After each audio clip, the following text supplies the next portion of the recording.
ನಮಸ್ತೆ. Focus TV ಡಿಜಿಟಲ್ಗೆ ಸ್ವಾಗತ. ಶ್ರೀ ಕ್ಷೇತ್ರ ಧರ್ಮಸ್ಥಳದಲ್ಲಿ ಭಕ್ತಾದಿಗಳ ಅನುಕೂಲಕ್ಕಾಗಿ ನಿರ್ಮಿಸಿರುವ ಶ್ರೀ ಉಮಾಮಹೇಶ್ವರ, ಶ್ರೀ ಶಿವಪಾರ್ವತಿ, ಶ್ರೀ ಗೌರಿ ಶಂಕರ ನೂತನ ಕಲ್ಯಾಣ ಮಂಟಪಗಳ ಸಮುಚ್ಚಯದ ಉದ್ಘಾಟನೆಯನ್ನು ಧರ್ಮಾಧಿಕಾರಿಗಳಾದಂತಹ ಶ್ರೀ ಡಿ ವೀರೇಂದ್ರ ಹೆಗಡೆಯವರೊಂದಿಗೆ ನೆರವೇರಿಸಿ ಮಾತನಾಡಿದೆನು. ನಾನು ವಿವಿಧ ಹುದ್ದೆಗಳಿಗೆ ಏರಿದರೂ ಶ್ರೀ ಕ್ಷೇತ್ರಕ್ಕೆ ಬಂದಾಗ ಮಂಜುನಾಥ ಸ್ವಾಮಿಯ ಭಕ್ತನಾಗಿ ಬರ್ತೇನೆ. ಪ್ರತಿ ವರ್ಷ ತಪ್ಪದೆ ಮಾತು ಬೀಡ ಮಂಜುನಾಥನ ದರ್ಶನಕ್ಕೆ ನನ್ನ ಕುಟುಂಬದ ಸದಸ್ಯರೆಲ್ಲರೂ ಧರ್ಮಸ್ಥಳಕ್ಕೆ ಭೇಟಿ ನೀಡುತ್ತೇವೆ.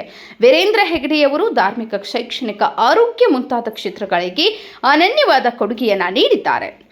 ಚತುರ್ವೇದವಾದ ಪರಂಪರೆಯಿಂದ ಈ ದೇವಸ್ಥಾನ ಹೆಸರುವಾಸಿಯಾಗಿದೆ. ಮರಕ್ಕೆ ಬೇರಿದ್ದ ಹಾಗೆ ಮನುಷ್ಯನಿಗೆ ನಂಬಿಕೆಯಿಂದ ಮೋಕ್ಷ ಸಾಧನೆಗಾಗಿ ಜನರು ದೇವಾಲಯಗಳಿಗೆ ಭೇಟಿ ನೀಡುತ್ತಾರೆ. ನಾಮ ಹಲವಾದರೂ ದೈವ ಒಂದೇ, ಕರ್ಮ ಹಲವಾದರೂ ನಿಷ್ಠೆಯೊಂದೇ ಎಂದು ಡಿ.ಕೆ. ಶಿವಕುಮಾರ್ ಅವರು ಈ ಒಂದು ಕಾರ್ಯಕ್ರಮದಲ್ಲಿ ಭಾಗಿಯಾದಾಗ ಮಾತನಾಡಿದರು. Bureau report, focus TV digital, Dharmasthala.